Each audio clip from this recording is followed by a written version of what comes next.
31. Every year for 31 years, we've had a massive ceremony in Normandy Beach, New Jersey. We have about 500 people. We close the town down. We have a missing man formation flyover. We have 60 motorcycles, antique cars, fire trucks. We published this booklet, the history of everyone in the town that's been in service every year. We have everyone in town that's been in the service comes marching out to the front of the building wearing whatever portion of the uniform they still have. I'm back here. I can still wear my dress whites from 70 years ago. A little tight. But anyway, the reason I'm saying, we have an honored guest every year. And Bob was our honored guest this year. There you go. And I wrote up a very, very lengthy write-up about the history of Bob, if anyone's interested in reading about it. Sure, Okay, sure. so that's Bob. He was down with me for Donna for 3 days for the Three ceremony. women. We brought 3 women. We brought 3 women. He brought 3 women along. Yeah, he brought 3 women, but I didn't get any Donna for them. If anyone wants to read these, Yeah, sure do. Look at this. want to see it? And here's one with General you just passed. That's me in dress whites. Mine won't fit anymore. This past Whites. Who had whites? That was the Navy. The Navy had whites. Thank you for that generous introduction. What? Every time I'm introduced, I hear some things about me that I never knew. The story's still being written. Thank you, Art. My pleasure. This talk today is about my formative World War II experiences in the Army Air Corps that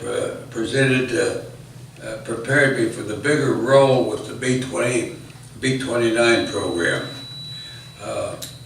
I've titled it The Fog of War Part 2. I think I gave Part 1 here sometime in the past, but if you don't remember it, maybe I didn't. No, you did, you did. I did. You did, yes. Well, anyway, it's about my experiences in the first weeks of World War II, from December 7th to December 15th of 1941. That's the Fog of War I.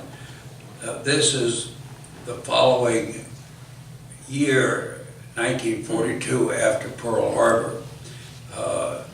How many of you have read Tom Brokaw's book, The Greatest Generation?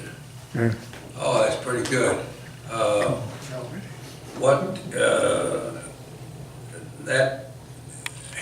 His depiction of the people in the service of World War II is almost a perfect description of my participation in World War II.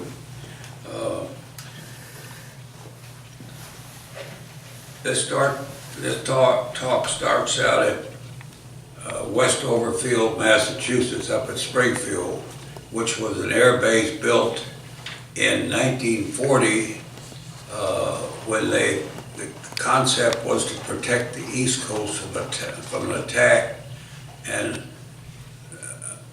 they built Westover Field to house B-17s that were going to protect Boston and New York. Langley Field, Virginia was going to protect Philadelphia, Washington, D.C., and Langley Field area. It's a concept that was not correct, but it was a good idea to get the air bases built. I was assigned there in the, right out of flight school. I had just graduated from what was then called the West Point of the Air, Randolph Field, San Antonio, Texas. And it was a West Point in many, many respects.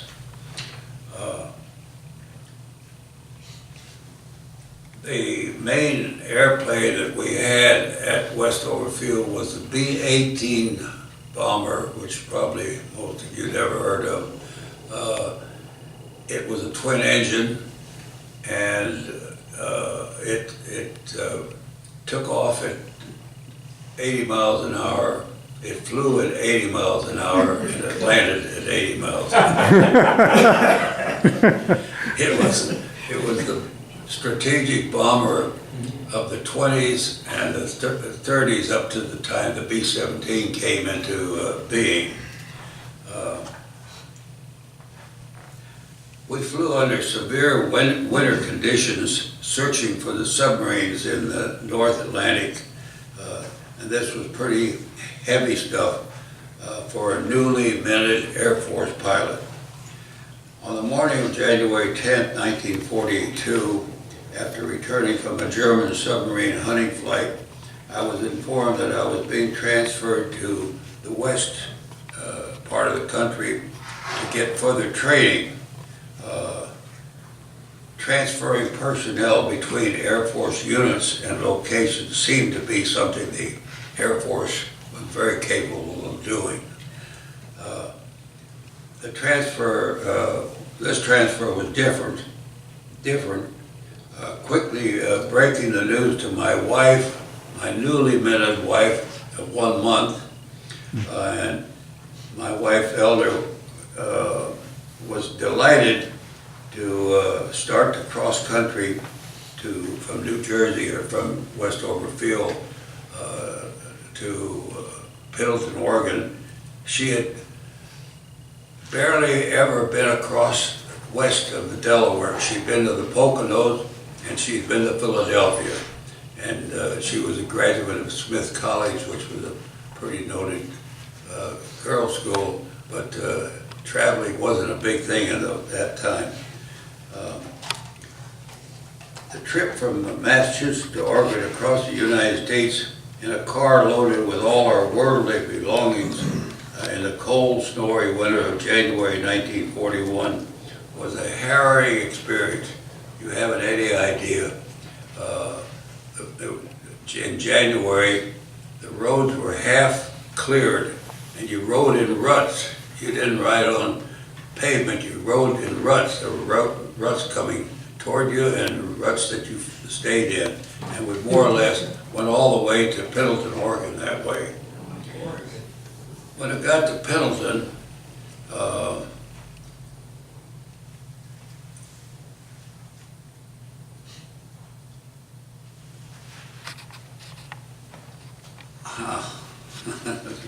it did make sense. The story, I turned the page too far.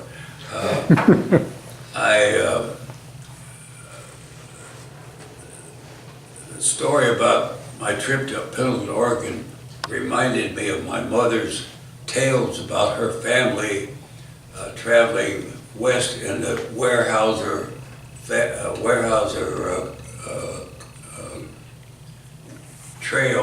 train, which was a bunch of wagons to the northwest. They actually cut out in Iowa and settled in Lost Nation, Iowa.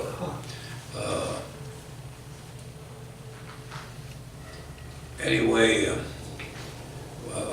we arrived in Pendleton on the Saturday before the Monday that I was to report. And I was so anxious to see what the base looked like. I drove out there before we tried to get a place to stay in Pendleton. And I ran across a fellow officer who was already based there. And so they knew that I was in the we found a little motel to stay at that night, and a persistent, energetic pounding on the door of the motel we were staying at 5 o'clock in the morning on Sunday morning after we got there. And when I answered yes, when he asked me if I was Lieutenant Voucher, he said that they had a airplane standing by to take me to Dayton, Ohio. And the airplane was going to leave that morning, Sunday morning. We just got there last night. Well, this was a fine kettle of fish. I've been at this location less than 24 hours, complete with a car loaded with all our possessions, a new wife, and the Air Force wanted me to go to Wright Field, which I had driven by almost a few days before. So I did what I later learned that very few second lieutenants ever accomplished. I got a seat in the plane for my wife to join me. Oh, that's nice. Wow. We packed up a couple of bags out of our car and off to Dayton, Ohio we went.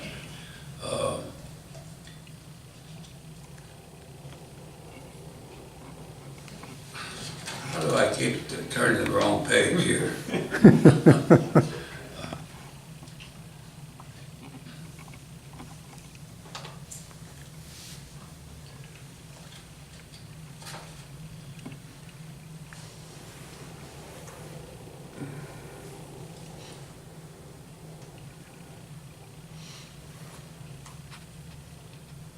Well, anyway, several months later,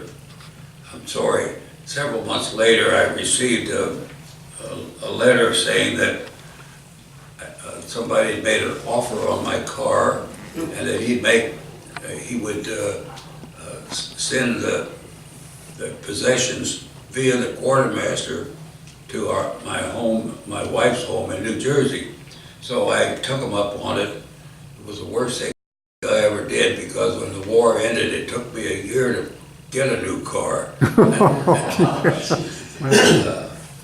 When our flight landed at Wright Field, a completely non-mission thought crossed my mind as I walked across the tarmac. How much closer to the start of American aviation could I get?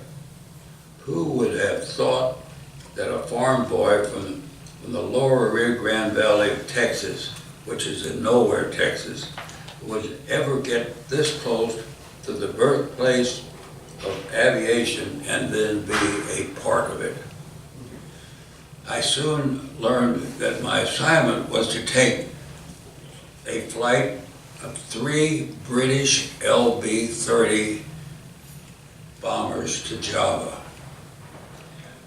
They were at Wright Field being fitted with a revolutionary new development, radar. And there were a group of engineers from MIT actually at their shirt sleeves helping install the radar on these 3 bombers. Aside from my speech, I introduced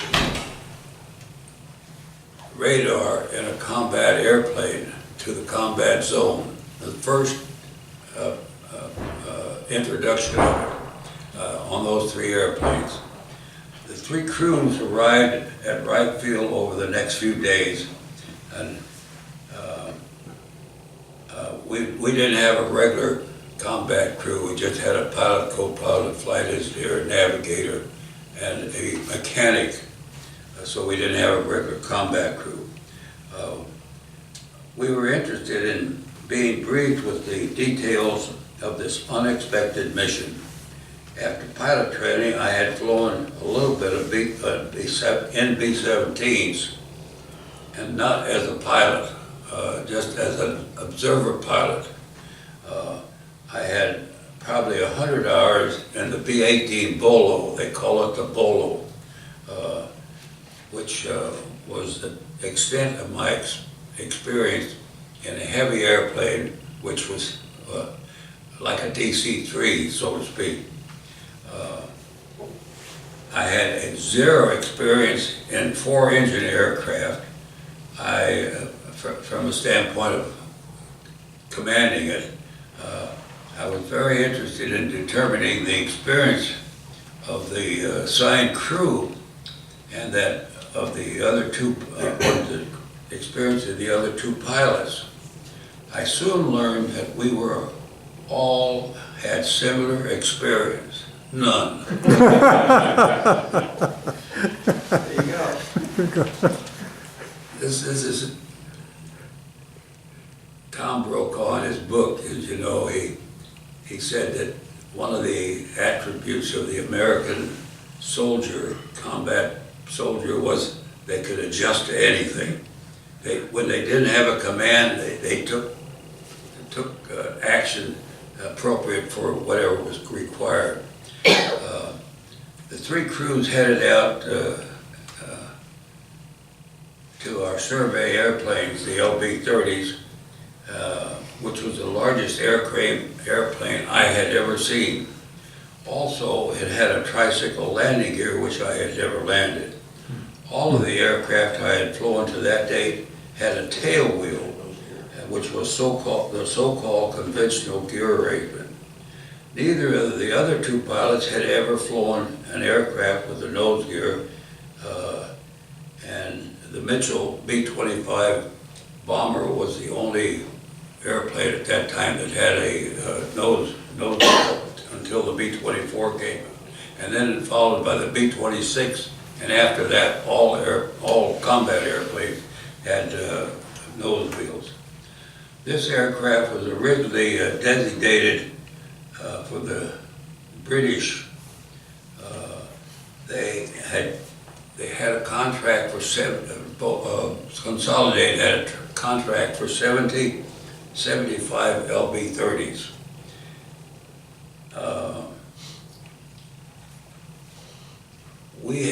We were told that I haven't been able to confirm this, and a friend of mine has done some pretty deep search on it, but we were told that the LB-30s were being built by Consolidated, sold to Brazil, what's the country next to Brazil? Venezuela? The big one. Argentina? Argentina, Brazil, Colombia. Paraguay, Uruguay. Brazil, let's see, Argentina, Colombia, Chile? Colombia, Yeah, you all giving. Colombia, Costa Rica. No. Colombia, Venezuela. Anyway, they were being sold to another nation, which was neutral, and we were neutral, so we couldn't sell them directly to the British. But we haven't been able to confirm that. But that's what we were told. The LB-30 serial numbers start with AL, and all of them have an AL, which stands for British Liberator.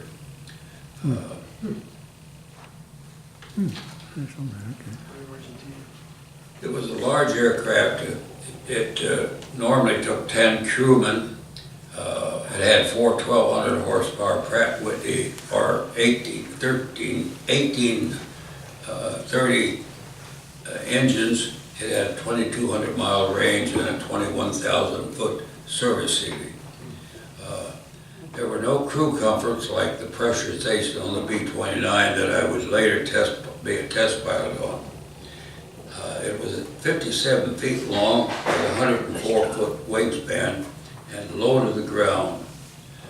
And more importantly, very importantly, these aircraft were built to accommodate radar.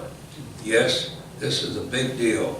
Radio detection and ranging, which is radar, radio detection and rating, and led to the successful combat sorties in the days to come. Several thanks to the British, the Canadians, MIT, and Bell Telephone Laboratories. Now, I presume that part of that was developed right here in this, the American part of it. The radar was invented by the British, but it was highly became very diversified when it got to America. It was used in the Navy, it was used in the Army, it was used everywhere. The LB-30 flight manual would be our teacher. Reading that manual became first order of business. British crews had delivered the airplanes to Wright Field, and they skedaddled.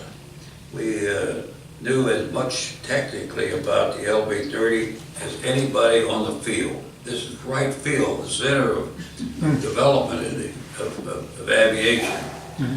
After a couple of weeks, the crew started asking me when I was going to get some flight training and be checked out in the plane. I remember I'm a second lieutenant, 6 months out of flying school, and I'm now in charge of 3 crews. And I had never been in charge of anything. I had been told what to do up to that point. And the crew wanted to know when I was going to get checked out so I could check out the other pilots. So I went to the commanding officer, who was a full colonel, and a full colonel probably had been in the service 30 years. And he had my dossier in front of him, and he said, "What can I do for you, Lieutenant?" And I said, "Well, the crew is getting antsy. They'd like to know when I'm going to get checked out." He said, "Lieutenant, you're from Texas, aren't you?" I said, "Yes, sir." "You graduated from flying school, didn't you?" "Yes, sir." "So you learned to fly?" "Yes, sir." "Well, then you can fly that plane. Besides, nobody else around here knows how to fly it."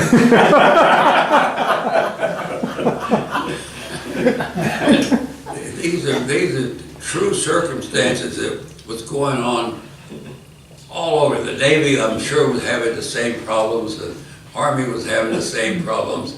We just got mixed up in a war that we didn't know we were going to get mixed up in, and we weren't completely prepared for it. So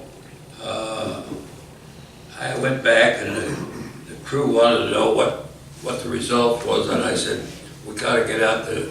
Every airplane has a big manual about this thick of all its specifications and everything the test pilot found about it." And so I said, "We're going to have to study the manuals and learn how to fly it." And Wright Field at that time had a runway that was almost 5,000, a taxiway that was almost 5,000 feet long along the side of the base, which was used for parking. So I got permission to use that runway to learn to taxi the airplane. And we taxied faster and faster and faster and faster. So one day, and then not with the whole crew, just with the co-pilot and the flight engineer. So one day I said, "Okay, you guys ready?" And they said, "Well, if you are, we are." And I gave it full throttle, held the throttle, the brakes on, released the brakes, and the airplane went right down the runway, and the damn thing took off. Flew just like an airplane.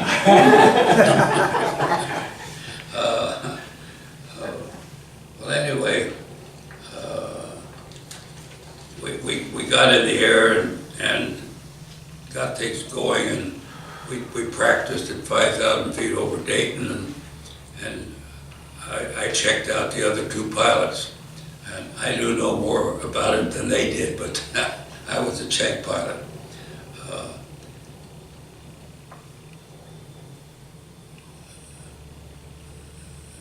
Incidentally, one of the things was that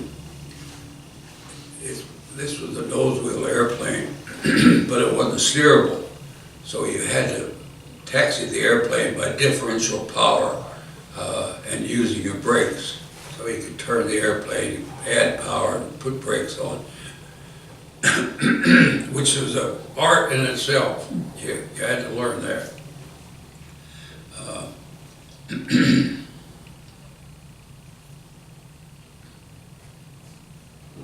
But that kept the pilot busy for sure. Our three crews settled on call signs. We decided we needed a call sign, and I decided that we call my airplane Big Dog, and the second airplane would be Little Dog, and the third airplane would be Pup. So we had Big Dog, Little Dog, and Pup was the name of our airplane. We didn't want to have a name. We were going into a combat zone that indicated in any way what we were. So after they got the installation in, we had some commotion going on over there, and I'm trying to figure out what it is. It's food. The pizza's here. The pizza's here.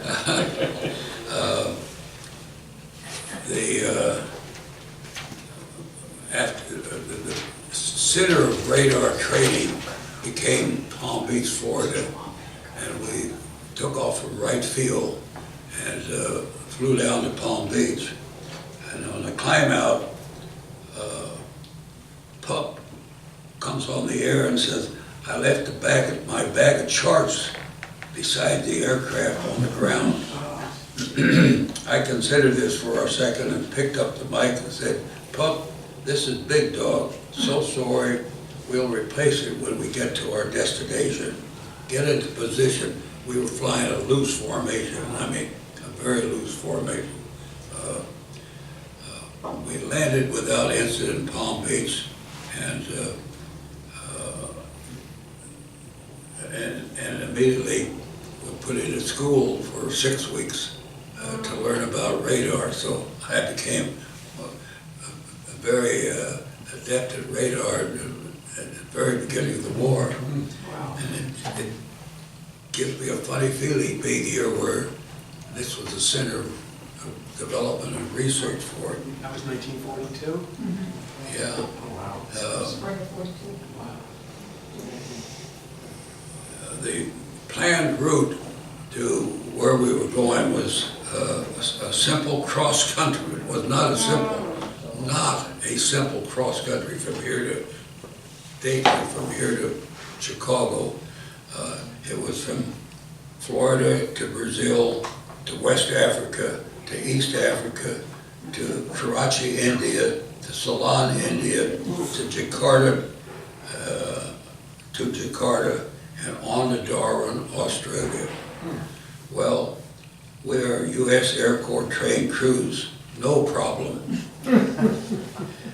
Our combat area was to be Java, based in Darwin. It took some studying of the maps to even find Java and feel comfortable with the assigned route. An hour before departure, I was instructed to take the flight to David, Panama, instead of to Brazil. And of course, as you all, we'd never heard of David, Panama, and wait for further instruction because Java had fallen and we couldn't make the leg from Ceylon to Java. It would be Ceylon to Darwin, and we didn't have that kind of range. Our new destination, Wright Field in Panama, was a lot closer, but no more familiar than Java. And I can tell you a whole story about that. I was, just before takeoff, handed a shotgun. I was handed a beautiful shotgun and a large briefcase filled with $200,000 in cash that I was to deliver to MacArthur at Darwin. Now, you know, an Air Force pilot can do any kind of thing. He becomes a delivery boy. And it was it was money, cash. They paid troops in cash in those days.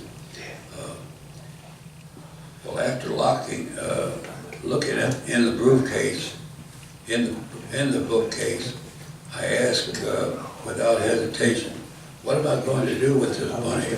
They want me to carry this shotgun day and night. Maybe the call sign Big Dog may be very appropriate for the occasion. Our three crews, Big Dog, Little Dog, and Pup, arrived in Wright Field with no damage, and we made the flight in a loose formation across the Caribbean. Shortly there came a red alert, and I mean like 2 days after we got there. They suspected a Japanese Pearl Harbor attack on Panama Canal. Well, we had the equipment for search, so naturally we were commanded, right, took over, the 6th Air Force took over control of us. So they sent us out on search missions. That soon turned into daily patrols, and we ended stationed in Guatemala, Ecuador, Peru, Panama, and the Galapagos Islands for the next year. What about the briefcase full of money?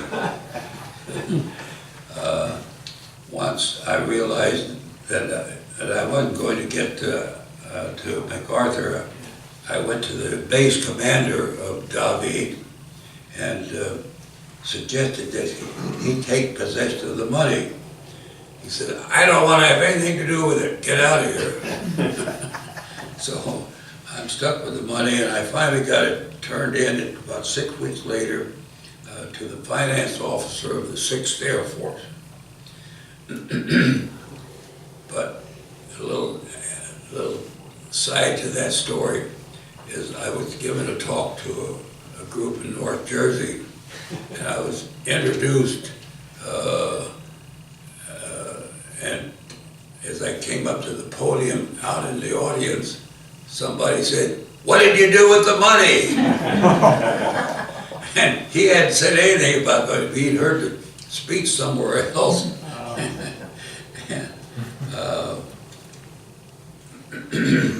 Well, another interesting story of my early combat, we flew patrol missions with crews randomly assigned from the unit. We reported to operations before dawn to see our flight assignment and who the crew members were, some of whom were completely unknown. On this particular mission, we rode out to the airplane during flight check. I checked out the crew, and I didn't recognize the co-pilot. I said, have we met? He said, I just arrived here yesterday morning. I said, where'd you come from? He said, well, just got out of flying school last week at San Antonio. So I had a co-pilot on a B-20, on an LB-30, or a B-24 as we know it now. I don't know whether I ever told you the LB-30 was really a B-24. And here was a guy with my co-pilot. He'd never even been in one. He'd probably never even seen one. En route to the Galapagos Islands that particular day, I was giving him instructions that you could just describe things about the airplane. But one of the things was the LB-30 had an electronic automatic pilot, and it had a bunch of toggle switches, up, down, right, left, and it was very sensitive. It would vary, so you sort of had to play with these toggle switches to keep going in a straight line, or average a straight line, and I had shown him how to do that. But I had to go go to the head. Everybody knows what the head is. Yeah. And the head was a container just a little bit bigger than a 5-gallon pail, about yay high. And it was in the back of the airplane, and the right gunner sat here, and the left gunner sat here, and the head sat here. Yeah. So,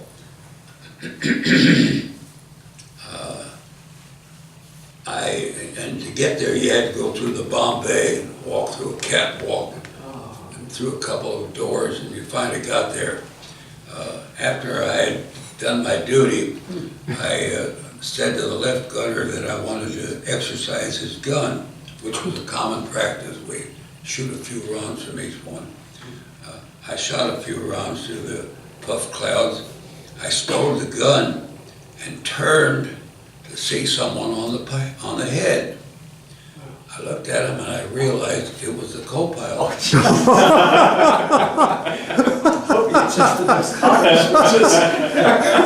could have taught her things better than you. There was no one flying. Well, I went rushing through the Bombay. I flew through it, past the radio operator and the navigator, who were minding their business, doing their task. The airplane was just flying all by itself. I jumped into the pilot seat and took control, and we had gained about 1,000 feet because of the weight shift. In the back of the plane. We were no longer flying at 2,500 feet, we were flying, which was our assigned altitude. We were flying at 3,500 feet. Well, after getting back control, the co-pilot arrived. I asked him, I railed him. I said, "Why did you leave the airplane unattended?" He said, "You told me it was on automatic pilot," which I had. This is you wonder how we got through the war. This exemplifies the degree of training that existed at the beginning of the war. As Tom Brokaw said, America's greatest were able to roll with the punches and learned as they went. True. That was about the way it was in the beginning of the war. The training command got going, and then the training command became a whole thing in itself. They overtrained people, matter of fact. Midway through the year, the Air Corps stationed a fighter group in the Galapagos Islands. The training practice, the routine was to dispatch a fighter, they would dispatch the fighters to intercept us as a training mission. And during one patrol mission, I was listening to the radio conversation and heard that one fighter was in trouble. He went on to say that the fighter had gone into a flat spin. Now, the P-39 was known for a flat spin, and it took a very, very competent, experienced pilot to get out of a flat spin. And the next thing you know, he said he splashed in. Oh. And the plane, and the command base said, "Who is the pilot?" The response was, "Arthur LePage." Well, I almost jumped out of the airplane. I had grown up with Arthur LePage. From this high, we went through grade school, went through high school, graduated from high school together. He was a neighbor, and this was my friend. I was stunned, and when I got to the base, I went to the commanding officer of the unit and told him that I was a good friend of his. And he said, "Would you take his personal belongings and a ceremonial flag to his family? I happen to have been assigned to go to San Antonio, Texas to pick up an airplane that was at the repair depot." And they lived in the lower Rio Grande Valley, which is 246 miles south of San Antonio. So I rented a car and went down there. I pulled up into LePage's driveway. I sat there a few minutes to calm my nerves. I knocked on the door and Mrs. LePage came to the door and she said, "Rob." I was Robert, Thomas Robert, and I went by Rob. It's in familiar circumstances. And I knocked on the door and she said, "Rob, so good to see you."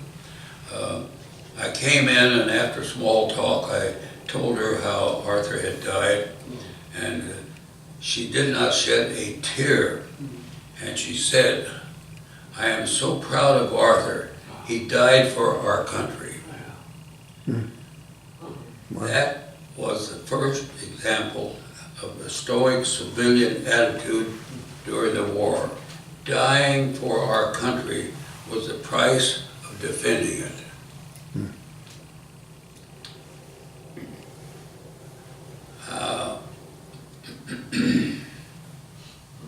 I had been in search patrol from day one, and after getting a lot of hours, was reassigned to headquarters of the 6th Air Force and to the as assistant to a colonel in the Adjutant General Department.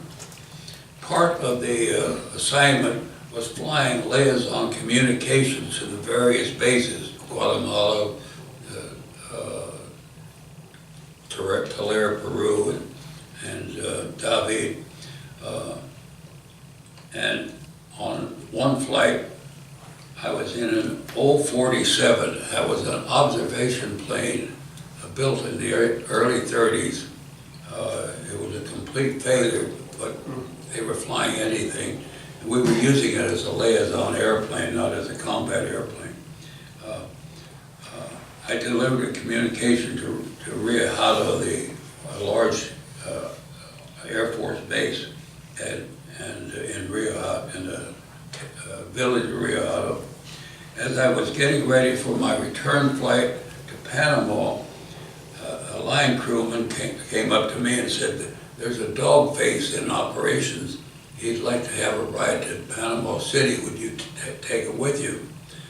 Dog face is what the Air Force called infantry people. And I agreed, and we strapped him in the observer seat of the 047.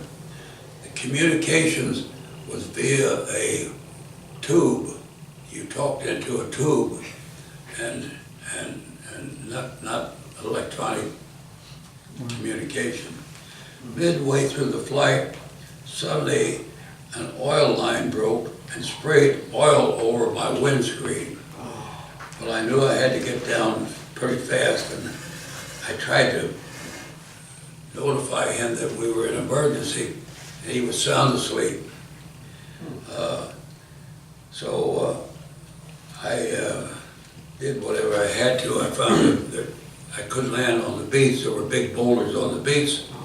So I went inland a little bit and found a dry bed, a lake dry bed. In the dry season, these lakes would dry up and they would form a crust about a foot deep, and it was very firm. It was like concrete, and we were told that you couldn't make emergency landings on it. So I made a landing. It came out perfect. The guy woke up, looked out, and he saw jungle on each side of him. And I've often thought he must have had a story to tell his family when he, many times over.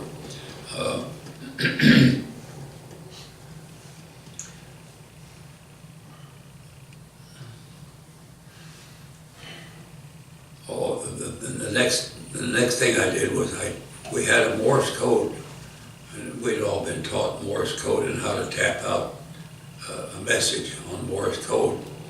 And this had a Morse code transmission in it, so I tapped out SOS for about 30 minutes and nobody ever answered me. And so I knew the Pan American Highway was being built not too far inland, and we could actually hear what might be construction or something going on in the jungle behind us. So we went over to the edge. We got about 5 feet into it. It was just a swarm of mosquitoes. And we knew we couldn't penetrate that. So we went back and spent the night in the airplane. And that was my cane that just fell down. It doesn't make any difference. It can stay right there. Okay.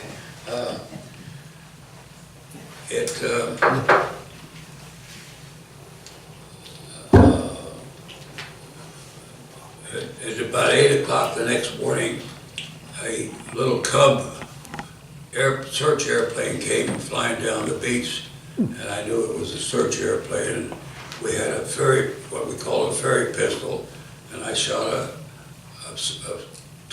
flare to the air, and the airplane just kept right on going. And a little while later, another airplane comes in the opposite direction, but not the same airplane. And this time I decided I'd fire the airplane in front of him instead of at him. And I fired it quite a bit in front of him, and the airplane turned. Oh, yeah. And I can see the airplane right now. He discovered us. And he was at a little small airplane. He came in and landed right beside it, taxied up to us, and he communicated with headquarters. They told him to take the passenger back to Panama City, pick up a mechanic and come back and fix the broken airline. Now, I'm not a mechanic. When oil comes splashing over, I just automatically thought it was a broken line. So they brought a mechanic back to fix a broken line, and which he did. And the reason it turned out, and this is jumping way ahead, is that a fin broke off of the pump and blocked the line. And then when the pump pumped against that blocked line, it built up so much pressure that it was coming out a fitting, and this fitting was squirting over the windscreen. But he fixed that, and so I got permission to avoid all the restrictions of getting into the canal zone. You had to go through a lot of maneuvering to get into it, and they identified me and let me come in direct to Panama.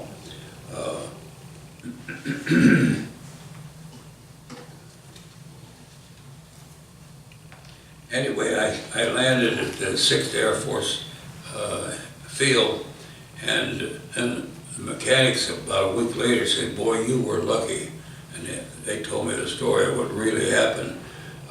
They said the engine is completely ruined. We got to scrap it. They couldn't figure out how I got there with it, so I lucked out again. They were surprised that I made it back. After flying search missions in the North Atlantic, in the Caribbean, and in the near Pacific, I had accumulated about 1,000 hours in 4-engine bombers. At that time, only a handful of pilots worldwide had that much time in 4-engine bombers. Suddenly, I was sent back to the United States to a wartime staff school, and it was pretty heavy stuff for a second lieutenant. Well, I was a first lieutenant at that time. I had no idea that General Arnold was beginning to put together the organization to run the B-29 program, and had ordered worldwide return of experienced pilots from around the world. And when we all came together, it was really my boss. If anybody here was an airline pilot, you know, airline pilot pilots get 15, 20,000 hours in a lifetime now. He had 17,000 hours starting out in 1925, flying for the airlines. He was flying for the Royal Dutch Airlines when the war broke out. So he was an icon with that many hours of flying.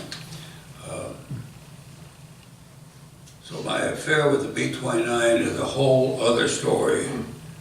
So I'll end this talk today, and thank you for listening. I have one other thing. I am a nominee for the National Aviation Hall of Fame. And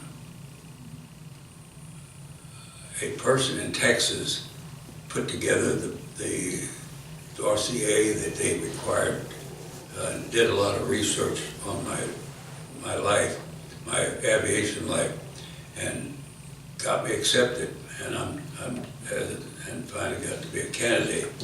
But I've been a candidate 3 years now, and I have found out that you don't, the ones that get there have an organization behind them. Either their Strategic Air Command commander or something like that. All my contemporaries are dead, all of them. I am now commanding officer of a wing. I'm the highest ranking standing officer in our entire wing. So I'm theoretically commanding officer of a whole wing now. But I was wondering when you were talking here about the association, whether the association has any pull that they can use, because I know it takes pull. I've done a little politicking and found that it takes, you have to have an advocate in some position, in some organization. So if whoever is in charge of that or can help me, I'll accept their help. And otherwise, thank you for listening. Thank you.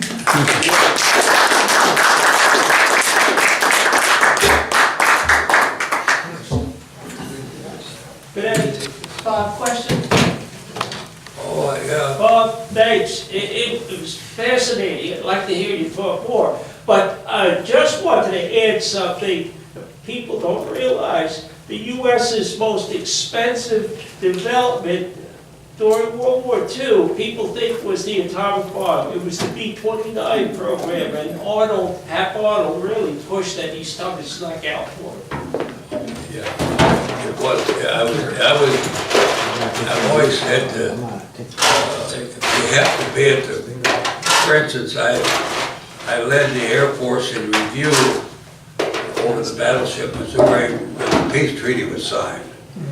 Right. And I had 525 B-29s behind me. Wow. And I was at the right place at the right time to get that job. There were a lot of people qualified for that job. So, and the reason I was, General Ramey, who had been in the war since day one of the war, since Pearl Harbor, was going to be the lead pilot, lead plane flying over the Missouri at the time of the signing. Yes. We had a target time of 9:17. That was a scripted time that MacArthur was to put his signature on it. And 2 days before the ceremony, somebody realized, hell, Ramey ought to be on board the ship for the ceremony. He'd been it from the start. He shouldn't be flying an airplane. Right. So I had been, generals don't fly airplanes. I had been his pilot, even though I had a completely different job. Whenever he had to go to another base or something, one of his staff would call up and say, Voucher, have a B-29 ready tomorrow morning at 9 o'clock, and you're the pilot. And I was always his pilot. So I was completely briefed on the occasion, when and who and where and everything about it. So Ramey said, you know all the facts about this flight, you're the leader. So that's how I was at the right place at the right time. You better be Well, on time. one last question, did you ever lose an engine on a B-29? Those Wright 3350s were totally unreliable at that time, with the overheating. That's another talk. Hey, Bob, I had 7 missions in a row where I lost an engine to B-29. B-29? On each mission? 7 missions in a row where I lost an engine. Yeah, they It's a stacked common up. thing. The engine was designed with the exhaust manifold going forward, and it heated the forward row cylinders. And it was finally, the engine was redesigned after the war. Well, I can tell you a story about that. I lost an engine right in the middle of the Indian Ocean, coming across from Jakarta to Ceylon. You remember this airplane, commercial airplane last year that disappeared? Well, Yeah. I flew right across that. And right in the middle of it, a big explosion that actually shook the airplane, and my number 3 engine caught fire. Now, the procedure was, we had 4 fire extinguishers. The procedure was for the flight engineer to pull 2 fire extinguishers, and if that didn't put it out, then pull the other 2. Now, it hadn't been working.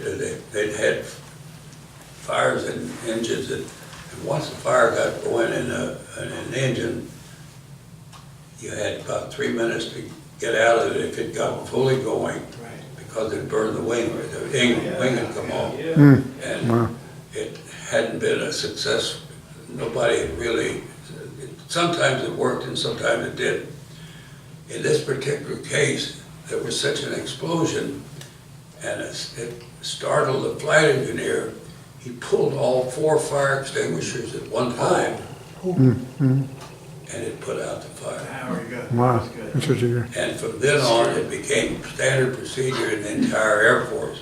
Pull all 4. There you go. So that's how you learn things by experience. Yeah. Any other questions? Okay, well, thank you. Thank you.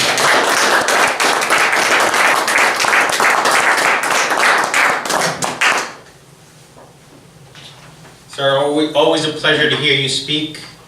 Just want to. I just forgot one thing. Sure. In 4 months, I'll be 100. There you go.